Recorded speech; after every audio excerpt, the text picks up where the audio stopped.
Selamat datang saudara-saudari. Hari ini kita bersambung mengenai roh jahat. Ya. Nombor 3 adalah roh jahat tidak mahu menyerah. Ya, tidak mahu menyerah diri. Ya. Kita masuk belajar dalam Markus babak 5.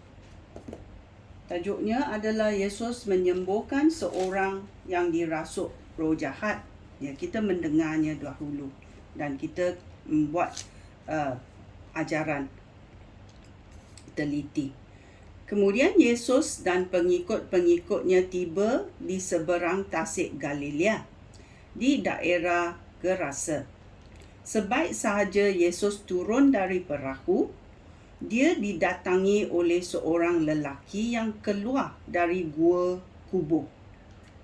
Orang itu dirasuk roh jahat dan tinggal di kawasan perkuburan. Tiada seorang pun dapat mengikat dia lagi, walaupun dengan rantai. Banyak kali kaki dan tangannya dirantai, tetapi dia sentiasa memutuskan rantai itu dan mematahkan belenggu besi pada kakinya. Dia begitu kuat sehingga tiada seorang pun dapat menahaninya.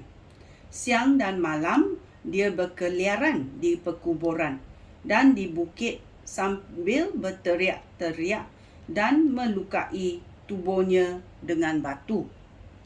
Dia masih jauh tak kala dia nampak Yesus. Segera dia lari mendekati Yesus lalu sujud di hadapannya. Dengan suara yang keras, dia berseru, ya, "Hai Yesus, Anak Allah yang Maha Tinggi, apakah yang akan engkau lakukan terhadap aku? Demi Allah, aku memohon, janganlah siksa aku." Dia berkata demikian kerana Yesus berkata kepadanya, "Roh jahat, keluar daripada orang ini." Lalu Yesus bertanya kepadanya, "Siapakah nama kamu?" Orang itu menjawab, "Legion, kerana kami ini banyak sekali." Dia memohon dengan sangat supaya Yesus tidak menyuruh roh-roh jahat itu keluar daripada kawasan itu. Dekat tempat itu ada kawanan babi yang sedang mencari makan di lereng bukit. Roh-roh jahat itu memohon kepada Yesus, "Suruhlah kami keluar dan masuk ke dalam babi-babi itu." Yesus bersetuju. Kemudian roh-roh jahat itu keluar dari orang itu dan lalu masuk ke dalam babi-babi. Kesemua babi itu, lebih kurang 2,000 ekor babi, terjun daripada pinggir jurang ke dalam tasik lalu tenggelam. Ya. Penjaga-penjaga kawanan babi itu lari dan menyebarkan berita itu di bandar dan di kampung. Lalu penduduk keluar hendak melihat apa yang sudah berlaku. Mereka datang kepada Yesus dan nampak orang yang tadinya dirasuk oleh roh jahat duduk di situ. Dia sudah berpakaian dan fikirannya menjadi waras. Mereka semua ketakutan.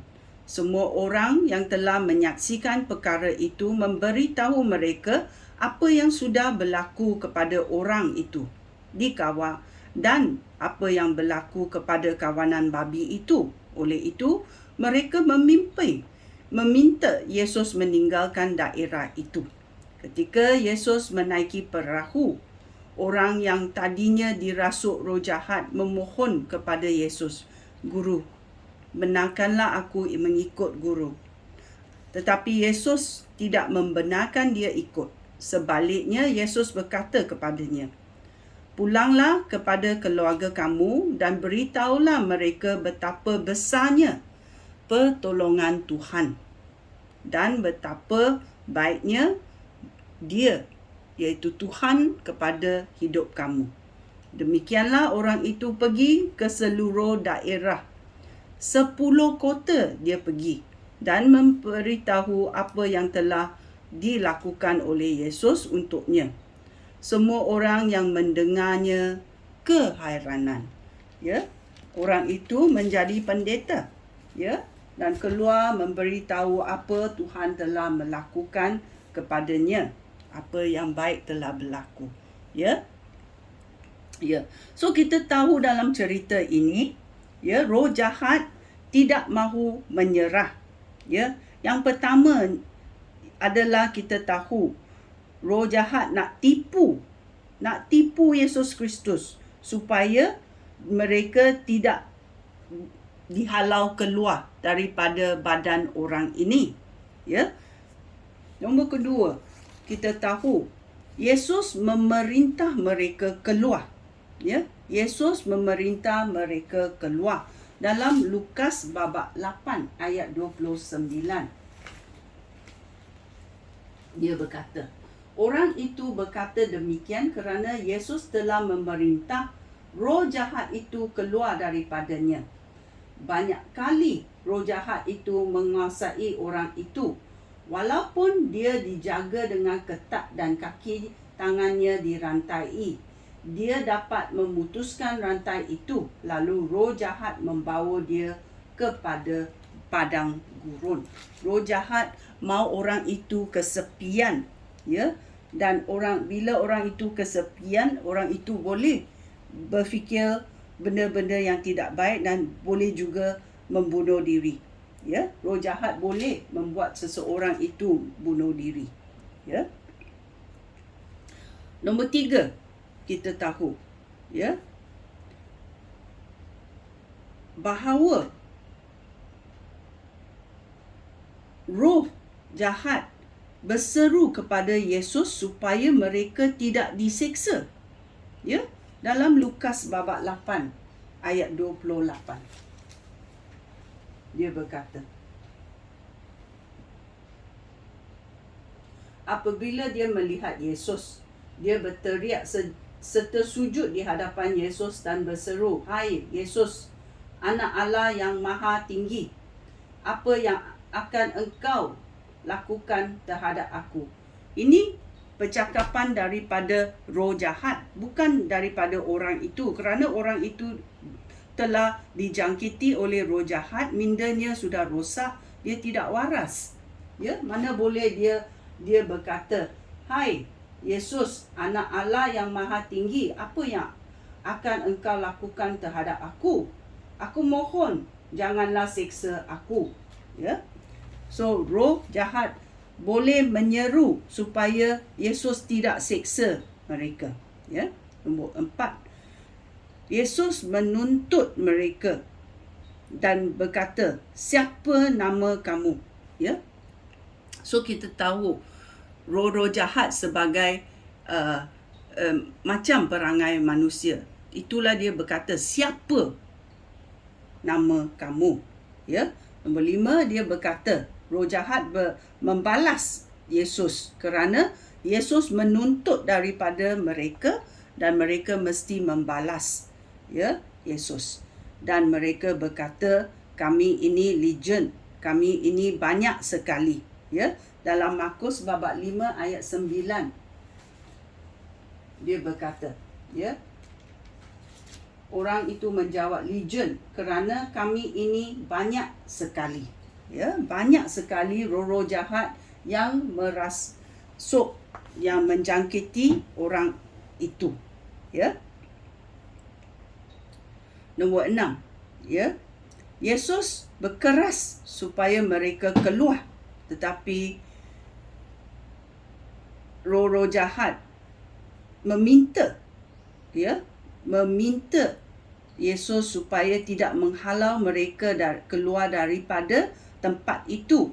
Ya, Markus babak 5 ayat 10 mengatakan, ya, dia memohon dengan sangat supaya Yesus tidak menyuruh roh-roh jahat itu keluar daripada kawasan itu. Ya. Dan apa roh-roh jahat? Roh-roh jahat mau tawar-menawar dengan Yesus. Ya, tawar-menawar supaya mereka tidak dihalau keluar dari kawasan itu. Ya. Dan Markus babak 5 ayat 12 berkata, roh-roh jahat itu memohon kepada Yesus, suruhlah kami masuk ke dalam babi-babi itu. Ya. Dan dia menawar dan mereka sanggup masuk ke dalam binatang, iaitu babi. Ya. Kalau roh-roh jahat tidak boleh menjangkiti orang, mereka rela keluar dan menjangkiti binatang. Ya. Oleh itu, roh-roh jahat berkata, hantarlah kita keluar dan masuk ke dalam babi. Ya. Nombor 7, Yesus berkata, okey. Yesus berkata, okey, pergilah. Dan roh-roh jahat yang 2,000 legion, ya, banyak sekali masuk ke dalam babi-babi yang ada di kawasan itu. Ya, apa terjadi kepada babi itu? Kita pun mesti tahu, ya. Ya. Babi-babi sanggup mati. Ya, sanggup mati. Dalam ayat 12, roh-roh jahat itu memohon kepada Yesus, suruhlah kami masuk ke dalam babi-babi itu. Yesus bersetuju. Kemudian roh-roh jahat itu keluar daripada orang itu dan lalu masuk ke dalam babi-babi itu. Ya. Kesemua babi itu lebih kurang 2,000 ekor babi. Ya. Terjun dari pinggir jurang ke dalam tasik lalu tenggelam. Ya. So kita ingat babi bodoh, tapi babi lebih pandai. Dia tidak mahu dijangkiti oleh roh jahat. Ya, dia sanggup mati. Oleh itu 2,000 babi tu terjun dan tenggelam. Ya, terjun dan tenggelam di dalam tasik itu. Oleh itu roh-roh region itu tidak ada badan lagi, ya, dan berkeliaran, ya, berkeliaran di sekitar. Oleh itu kita tahu, ya, apa akan berlaku. So kita tahu cerita ini membawa kita kepada kewibawaan orang-orang Kristian, ya, yang menjadi hamba Yesus, ya. Dalam Markus babak 16, ya, ayat 17 berkata, kepada mereka yang percaya akan diberi tanda-tanda ini. Ya, mereka yang percaya kepada nama Yesus dan penyelamatan Yesus boleh ada kuasa. Mereka akan mengusir roh jahat demi nama Yesus. Mereka akan berkata-kata dalam bahasa yang tidak diketahui. Ya. Jika mereka memegang ular atau minum racun, mereka tidak akan mendapat cela. Ya, jika mereka meletakkan tangan pada orang sakit akan sembuh. Ya, ini adalah kuasa yang diberikan oleh Yesus Kristus kepada hamba-hambanya, kepada orang yang percaya kepada penyelamatannya. Menurut perintah dalam nama Yesus, roh-roh jahat mesti menurut perintah dalam nama Yesus. Oleh itu kita tahu bahawa roh jahat tidak mahu menyerah diri semati-matinya sambil mereka sanggup masuk ke dalam binatang. Ya. Ya. Oleh itu kita tahu kalau seseorang tidak mahu menghalau roh jahat daripada badannya, ya, kita sebagai pekerja-pekerja Yesus Kristus tidak dapat menghalaunya kerana orang itu mahu menyimpan roh jahat. Kalau orang itu nak roh jahat keluar dari badannya, orang yang menolong dia, ya, pengikut penyelamatan Yesus Kristus ini, ya, boleh menghalau roh jahat demi nama Yesus. Ya, kita mesti faham, ya. Itu penting kerana roh jahat tidak mau menyerah. Dan kalau orang itu tidak mau menyerahkan roh jahat itu keluar daripada badannya, kita tidak boleh halau. Kalau orang itu mahu, kita boleh halau. Ya, kita tahu Yesus adalah terunggul untuk menghalau roh jahat dan menyembuhkan orang. Ya, ini penting dalam pengajaran ini. Ya, so kita tahu roh jahat tidak mahu menyerah diri. Ya, sekian, terima kasih, shalom.